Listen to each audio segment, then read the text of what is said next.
And then there were four in the Elite Eight and the small school and the large school tournaments. I'm Patrick Donnelly. This is Evan Marinofsky here to recap night one of the NEPSAC boys tournaments. Evan, a lot to keep track of in the Elite Eight. A lot of intrigue across the board here. Yeah, like a lot of these were close games. They were all close games. Deerfield beats Nobles 4-1, but that was not a 4-1 game. That was a 2-1 game until Deerfield potted two empty netters at the end. You had St. Mark's and Rivers. Rivers wins 5-3. Number 7 beats a 2.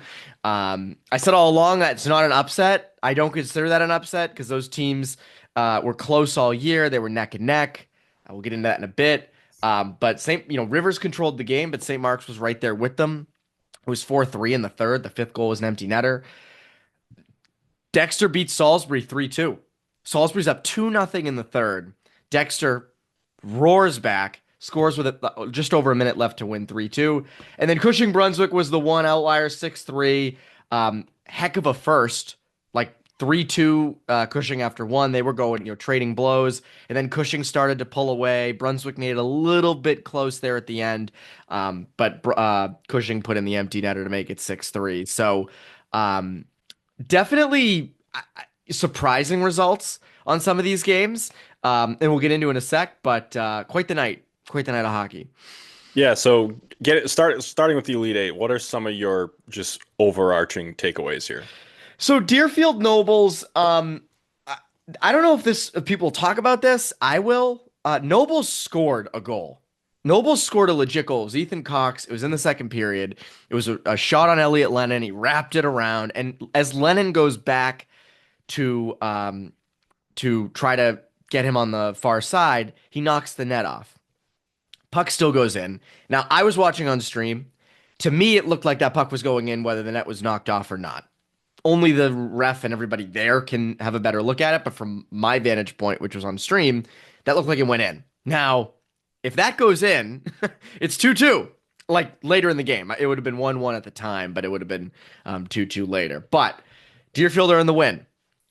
Deerfield was up 2-0 going into the third. Teddy McCausland scores to cut it to 2-1. It didn't feel, I gotta say, and I wasn't there, as I said, but it never felt like Nobles was in it until the third. Third period, Nobles turned it up. It became very run and gun. They were taking chances. The game really came down to a penalty shot. Billy McCausland, shorthanded, incredible hustle. Tries to split two defenders. One of them fully hauls him down. Call the penalty shot. Place was packed. He goes in. Elliot Lennon makes a huge pad stop. I think McCausland thought he had him far side low. Elliot Lennon makes the pad save. Keeps it 2-1, and they never look back. I thought Nate Watson for Deerfield was outstanding on D. I'll get more into that online. But, close call for Deerfield. Nobles gave him everything, but in the end, Deerfield came out the winner. Then you had St. Mark's and Rivers. This was a wild one, and we knew this was going to be wild. Really was a 4-3 game, which, by the way, I had St. Mark's winning 4-3. Okay, just different team won, but close enough on the score. I think that Partial counts. credit. Partial credit, If half you, if credit. you didn't have to show your work, it'd be okay. Exactly. If I didn't use a calculator there, I would have had it fully correct. Derek Huang played unbelievable for Rivers in that. He robbed Evan Nee with like a few minutes to go in the game, with it being 4-3. Caden Pellegrino made a great pass across the zone. Nee goes for the one-timer. I believe it was Nee. He was on the far side away from the stream, so I think it was number 16. I think. But it was that play. And Huang gets across and makes an outstanding save. And I loved the Will Hatton line for Rivers in this game. I thought they were fantastic. They got goals. They controlled play when they were out there. And I just think as a whole, Rivers dictated the game. St. Mark's goals were kind of just, and I don't mean, just plays around the net, little rebounds, things like that. St. Mark's could never really get anything going up until the final couple minutes when, the pressure was on. Rivers played their game. They played with speed. They played with skill. They got a lot of chances in and around Justin Brisebois. sort of had their way at times in the offensive zone. Carter Meyer, an outstanding game. He scored their first. He made a terrific pass on a 2-on, or I think it was a 2-on-1 with Sam Pandolfo for Pandolfo's goal. So phenomenal game for Rivers Big Guns. I think Finn Sears had 2 assists as well. Just again, a great game plan and by Freddie Meyer, and a great game for Rivers. And again, a 7 beating a 2 is huge. I don't look at that as a true 7 beating a 2. I don't mean to it's just they're so close in terms of where they've been all year. And then you had Dexter and Salisbury. This kind of reminded me of an MIAA game, Pat. Not in terms of skill or anything like that, but Salisbury's up 2-0 after 2. They get 2 nice goals. Connor Davis scores 1 and contributes on the other. He had a terrific game. But then in the third, it was sort of like when a team is protecting a lead and the other team is just coming at them in waves, they sort of not sit back, but Dexter dominated the third. And what I mean by it looked like an MIAA game is like when a public is defending a lead against a private school and they just sort of pack it in and hope that nothing happens. And Dexter scores 3. Ryan Chudzinski, Miles Brosnan, and Sean Leach. Sean Leach scores with just over a minute left. Miles Brosnan scores, I think, with just over 4 minutes left. Chudzinski scored at the top of the third period. So he put Dexter, right in a spot to come back. And Dexter, their skill, they have higher skill, and it showed through. I got to give Colin Davis a ton of props. Colin Davis was phenomenal. He was especially phenomenal at the very, very end. I think it was a Connor Davis one-timer with under a minute to go. On the stream, it looked like that was going directly in the back of the net. And I think it was Davis. I don't think it was blocked. It was fully Davis with his blocker getting across, making an outstanding save. And then he made 2 with like 4 seconds left off a face-off, right in tight. He was outstanding. Miles Brosnan had maybe the best game I've ever seen him play. He was fantastic. Connor Davis was great for Salisbury. Salisbury's offense just didn't pop. That was their problem all year. It was their problem again on Wednesday night, and Dexter's high-end offense just kind of took them over the top. And then you had Cushing and Brunswick. Again, as I said, sort of a title fight in that first period, going back and forth. A trademark Joe Salandra goal where he just wires one in from the top of the circle on the power play. Maxime Korovic made some huge saves down the stretch on Brunswick. I thought Cushing's best player was Tommy Blyle. Michigan State commit. That kid can do whatever he wants out there. Like on the back end. It reminds you almost of Everett Baldwin, where he just takes it. Like no matter who is on him, no matter who's pressuring him, he just escapes pressure. Boom, gone. Like take rushes. I think I couldn't rewind the stream for Cushing Brunswick, so I wasn't watching at the moment it happened. But I believe it was Blyle who scored Cushing's first goal, and they made a really nice setup on their second. He had a great game, and then Cushing's depth showed up.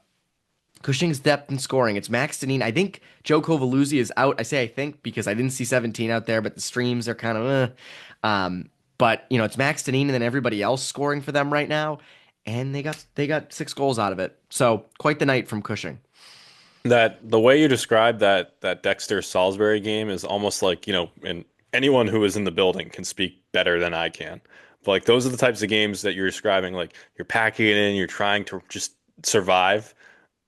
And then when they score that first goal, it's like the pit in your stomach, the vibe just plummets, and you just know what's coming. And Salisbury didn't really have any, not that I remember outside of the last minute, really any good chances in that third. And I think the backbreaker was Chudzinski scoring immediately into the third, where it's like it's not even late. Like you don't even have time to really settle in. He just immediately scores off a great rush by Miles Brosnan. I'll get into his game more on the website. We need you guys to got to leave some stuff for the web. I'm out here blowing all my predictions, and the girls. I know. I'm not doing predictions here. A lot of people reaching out, being like, nice predict because I had an okay night. I think I was 8 for 12, 2 for 2 in the Elite Eight. It wasn't my best predictions performance, but just a great game by Dexter. Salisbury tried to hold on. They were structured for most of the game, and then it just sort of fell apart there in the third. So Saturday, all eyes turned there. You got Dexter and Rivers, the 2 versus the 7, and then number 1 Deerfield versus number 4 Cushing. I have a feeling I know what your favorite matchup is here because Dexter and Rivers is gonna Oh, rock. that is a phenomenal matchup. That's a game where I think like anyone who likes prep in the area is going to that game. You have two high-end offenses just battling it out. I mean, if, I would say combined goals have to be like 10 in that game. You'd have to think. Now, somehow, maybe it'll be Huang versus Davis and it's like a 2-1 game or something like that, which would be awesome. Hell Well, yeah. it's kind of like what, we talked about a little bit with like Four Nations, where you see USA Canada on that Saturday night, and everybody's like, "Oh, it's over 6.5. Hammer the over. Look at those offenses." And like, no, it could No, just as easily be two high end teams in a defensive duel. Like, it could be. It could be. And Davis and Huang both played so well on Wednesday that it could end up being a low scoring game. It's nothing against them. It's just the offenses are so damn good. Rivers, you got Carter Meyer, Finn Sears, Sam Pandolfo, Justin Graff, Will Hatton, and then on the other side, you got Ryan Chudzinski, Sean Leach, Nate Porter, Noah Servilis. Like, you just have a clash of high end offenses. And I'm not even going to give a, a tell on what my prediction might be because I don't know it at the moment. I honestly don't. Um, that is, I just think it's going to be a high scoring game. And I think it's going to be an exciting game. Both those teams, by the way, went to championships last year and lost. Dexter went to the large school final, lost. Rivers went to the small school final last year, lost. So both of them are in their prime right now as programs. Going to be trying to gun for the Elite Eight in their game away. So that's going to be a fantastic, fantastic game. anything stand out for you for Deerfield Cushing? Oh, that's right. That's right. I didn't mean to leave that one. I feel bad. Sorry, guys. I think with that, I have a favorite. I'm not going to say who it is. Um, Oh, I now I think I know. Yeah, I think you could probably figure out who I think is. Um, I think if you're Deerfield, to me, their depth is their best key, and so is Elliot Lennon. Like Lennon had a really good game against Nobles, and I think people go, "Oh, they played the 8 seed." Nobles had some really good chances. Obviously, the penalty shot stands out, so they're gonna need Lennon to be at his best. You got Korovic in the other net, who, so I think goaltending is sort of even in this matchup. Korovic and Lennon, I think, are on the same. I put them on the same level. I think their numbers are pretty similar. They both had solid quarterfinal games. Offensively, Deerfield might hold a little bit of an edge. Defensively, Cushing does, but I did like what I saw out of Deerfield's defense. So that's going to be definitely a good game. Don't overlook it. I don't mean to say don't watch it. I mean, definitely that's going to be a great game. I'm very interested to see because Cushing has the higher end talent and a lot of it. But Deerfield's old. That does matter. Veteran, a lot of PGs, like Cam Umla, Ben Patterson, those two guys, I believe both former MIA guys were both key in the win for Deerfield. So I think a lot of people are going to go towards the high end with Cushing, but all I'm saying is don't overlook Deerfield. Don't overlook Deerfield and Elliot Lennon and those guys in that because they're the number one seed for a reason. Moving on to the large school, lots of offense in this one tonight. You had Belmont Hill 5-3 over Kent, Avon 5-3 over Thayer, Phillips Andover 6-0 over Trinity Pauling. That busted one of your predictions. Oh, busted And is like Westminster 6-4 understatement. over Govs. Yeah, Andover. I mean, I probably should have saw that one coming. Trinity Pauling to me, statistically all year, just gave good teams fits, scored a lot of goals, didn't show up. I didn't watch any of the large school games, so I can't break these down. I can't, dive into that. Clearly didn't show up. I mean, there's no other way to put it. Andover, they there's a reason they won the Flood Mar. They showed it on Wednesday night, so good for them. Um, Belmont Hill and Kent. I told you it'd be close. Told you it'd be close. It's close-ish. I mean, I had Belmont Hill winning, and they did. Avon 5-3 over Thayer, not too surprising. And then to me, the surprise was Westminster 6-4 with Govs. Now, I did pick Westminster. I thought this would be a low-scoring game. It wasn't. Clearly, it wasn't. 10 goals combined. Um, so I think that was sort of a surprise to me. But yeah, 3 for 4 on large school picks. I'll take that for sure. quickly before we move on, anything standing out to you with the semifinal matchups? Belmont Hill and Westminster, Avon Old Farms, and Phillips Andover. So what stands out to me, you have Avon and Andover, which I think is going to be a great matchup. I assume that's going to be at Avon. I haven't checked the brackets yet to see where these games will be. We're doing this at 9:40 on Wednesday night. That's going to be tough for Andover to go into Avon and try to win that, but you've got the firepower. You've got the goaltending clearly right now. So now's a better time than ever to go into Avon and try to beat them. And then the really interesting matchup to me is Bell Hill and Westminster. Westminster beat Bell Hill on Saturday and knocked them out of the Elite Eight. So that was literally that'll be a week ago when a week before when they play this Saturday. So that'll be an exciting matchup. I can't imagine Belmont Hill loses twice to Westminster in a week, but it's the playoffs. Jack Fickthorne's been playing really well, and they have Tommy Coccaro and Blake Burke, so they've got just really good guys. So who knows? Who knows? Anything can happen this time of year, Pat. We'll wrap up with the small school. This one almost went complete chalk. You had Kimball Union 8-1 over Frederick Gunn, Berkshire 3-0 over Groton, Holderness 6-1 over Pomfret, and St. George's 5-3 over Tilton. That's the lone upset, but it's a 4 versus 5, so call it what you will. Yeah, I got to give myself credit. I actually had Berkshire 3-0 over Groton. Like I had that Oh, score. So I score was too. like, bingo, I'll take that. I'll take that on a night that I wasn't at my best. Um, Kimball Union beating Frederick Gunn 8-1. I mean, 8-1 is a wild score, but I didn't think that game was ever really going to be close. Same with Holderness and Pomfret. I never felt that that was going to be super close either. Berkshire clearly took care of Groton. I thought that was what was going to happen, that exact score. Um, I had Tilton beating St. George's. I think it was like 5-4, and St. George's wins 5-3.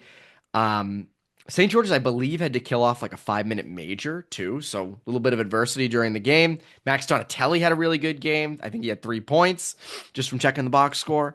Um, so good on St. George's. And then when you go into to Saturday, so Berkshire and Holderness is a phenomenal matchup. That's like arguably an Elite Eight matchup in terms of two teams that have been in the running all year. Um, that to me looks like a coin flip. That looks like a coin flip. And then you have Kimball Union and St. George's. Now you might say, oh, 1 versus a 5. They played each other in the first round of the Elite Eight last year. And Kimball Union won 5-4 in like double overtime. And St. George's thought they won the game with a goal in overtime. And St. George's people all think they actually won, which I forget the video. I think someone sent me the video and it did look like it went in, but I wasn't there. But again, a chance for St. George's to get some revenge. Now, both of those teams are not as strong as they were last year. It wouldn't shock me if St. George's pulled off an upset. I think Kimball Union's a little too hot right now, but St. George's has the high-end talent. Um, wouldn't shock me. Wouldn't I shock mean, me at all. everybody loves a little revenge, but also could be a collision course for a Lakes Region rematch. That's what I keep thinking. Like, if Tilton had won over St. George's, it'd be 3 of 4 from the Lakes region in the final. I agree with you though. I have this weird inkling we're going to be getting KUA Holderness. But I don't know. I honestly those are not my predictions. Because again, we'll see how what I come up with on Thursday and Friday. But it does kind of feel like that, doesn't it? But see, Yeah. this is my other thing. Berkshire's been so good all year. Berkshire has been so good that it's like also wouldn't shock me if it's Berkshire KUA or Berkshire St. George's. So like I wouldn't be surprised by that either. So we'll see. And by the way, if not to not to keep making this go on and on, if Kimball Union and Holderness play on, if they end up being in the final, that's 4 times that they've played each other in like a 3 or 4 week span. Because they first played each other, I think like mid to early February. Then they played again mid February. Then they played late February for the Lakes Region title. If they play again on Saturday, that'd be 4 times. Crazy. That would be a hell of a matchup with a lot of bad blood. That's kids trying to kill each other out there. I mean, my God. Yeah. Well, to find out what Evan does come up with in his predictions, you'll have to go to hockeyjournal.com on Thursday and Friday. And we're recording this on Thursday or Wednesday, excuse me. Not Thursday yet. Evan We're and I getting will close. we'll have takeaways from the quarterfinals up later tonight. So in the morning, probably when you're listening to this, go do all of that. In the meantime, we'll see you on Saturday.